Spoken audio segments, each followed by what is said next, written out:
नमस्कार। Learn with आभास से मैं राकेश यादव आप सभी का स्वागत करता हूं। आज हम संज्ञा के अंतर्गत एक बहुत महत्वपूर्ण प्रकरण एक वचन शब्द या एक वचन संज्ञा के बारे में अध्ययन करेंगे, क्योंकि यहाँ से सभी प्रकार की परीक्षाओं में प्रश्न आने के साथ ही साथ कक्षा 6, 7, 8, 9 और 10 की परीक्षा में जब पद परिचय पूछा जाता है तो एक वचन शब्द या एक वचन संज्ञा आपको पद परिचय करने में भी सहायता करते हैं। तो इसलिए हम लोगों को एक वचन शब्द या संज्ञा के सभी नियम की जानकारी होनी बहुत ज़रूरी है। सबसे पहले हम देखते हैं कि एक वचन शब्द या संज्ञा किसे कहते हैं। संज्ञा या शब्द के जिस रूप से उसके एक होने का बोध हो या पता चले उसे हम एक वचन संज्ञा कहते हैं।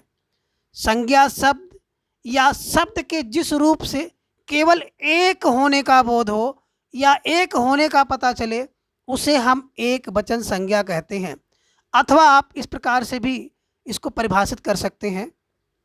विकारी शब्द के जिस रूप से एक पदार्थ या एक व्यक्ति का बोध हो उसे एक वचन कहते हैं।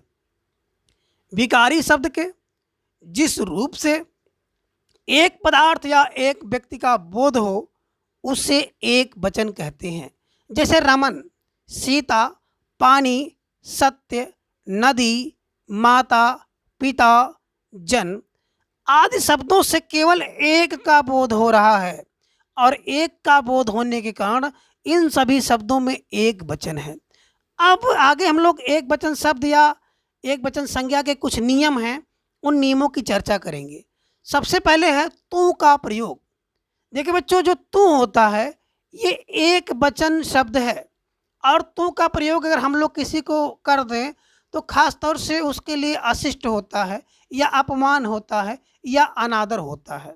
इसलिए तू का प्रयोग हम लोग अपने से बराबर के लिए या छोटे के लिए या किसी को अशिष्टता या अपमान करने के लिए करते हैं। अर्थात तू शब्द एक वचन है और इसका प्रयोग कहाँ होता है? एक वचन के लिए होता है।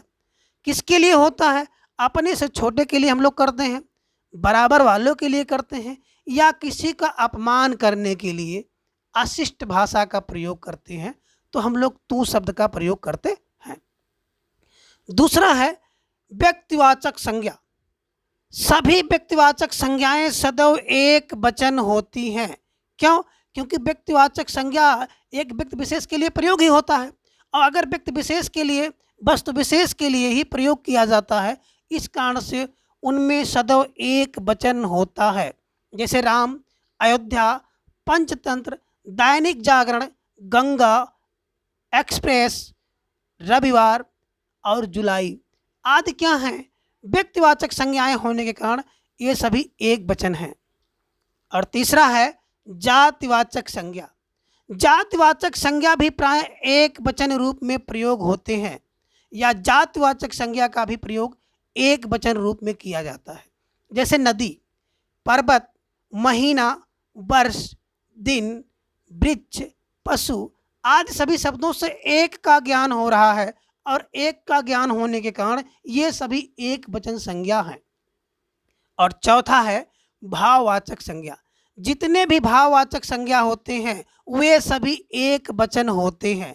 जैसे क्रोध, क्षमा, ममता, सत्य, ईमानदारी, मित्रता इत्यादि बहुत से भाव हैं और सभी भाव सदैव एक वचन में प्रयोग किए जाते हैं। और पांचवा है पदार्थवाचक संज्ञा। सभी पदार्थ जिनकी नाप तोल हम लोग करते हैं, गिनती नहीं की जा सकती है, ऐसे पदार्थ सदैव और सदैव एक वचन होते हैं। जैसे सोना, चांदी, तेल, पानी, मिट्टी आदि की तो हम नाप तोल कर सकते हैं लेकिन गिनती नहीं कर सकते हैं, इसलिए ये पदार्थवाचक संज्ञा के अंतर्गत आते हैं और पदार्थवाचक संज्ञा के अंतर्गत आने के कारण ये सभी सदैव एक वचन होते हैं। और छठा है समूहवाची शब्द। सभी समूहवाची शब्द सदैव एक वचन होते हैं। अर्थात जितने भी समूहवाची संज्ञा हैं वे सभी एक वचन होते हैं।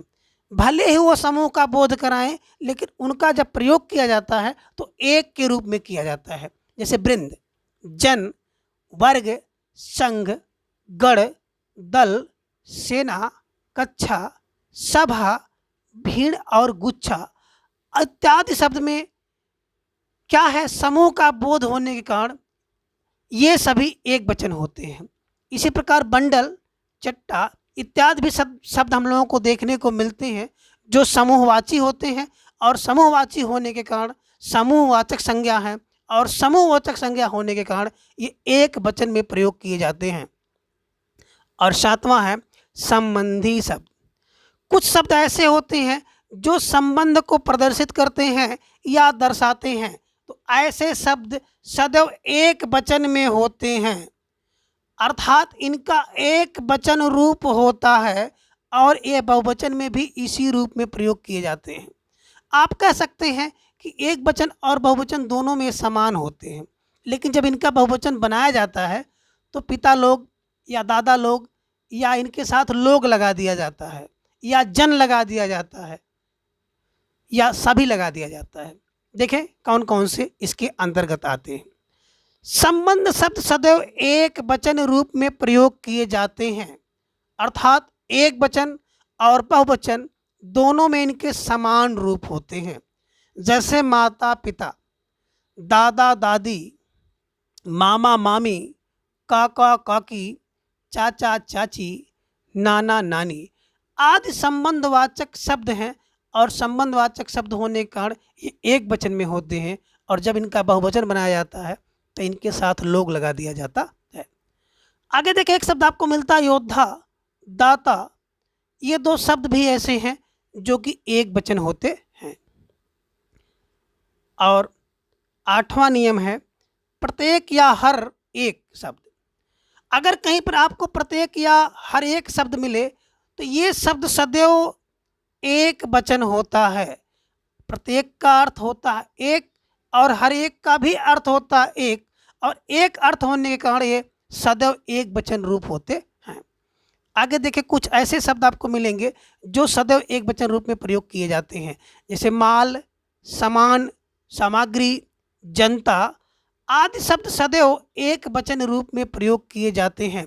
और कभी कभी क्वेश्चन यहीं से पूछ लिया जाता है, खासतौर से प्रतियोगी परीक्षाओं में सामान, सामग्री या जनता का पूछता है कि किस वचन में है, तो आप अभी से ही इसको स्पष्ट कर लें कि ये शब्द सदैव एक वचन होते हैं।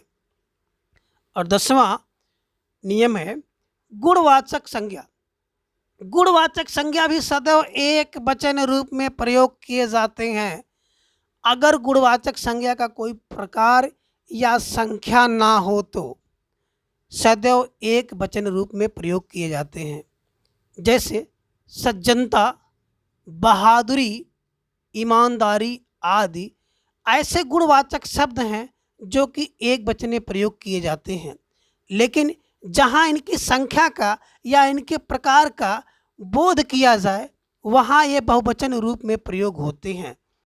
तो बच्चों आज की क्लास में बस इतना।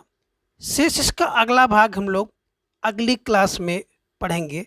तब तक के लिए थैंक्स फॉर वॉचिंग।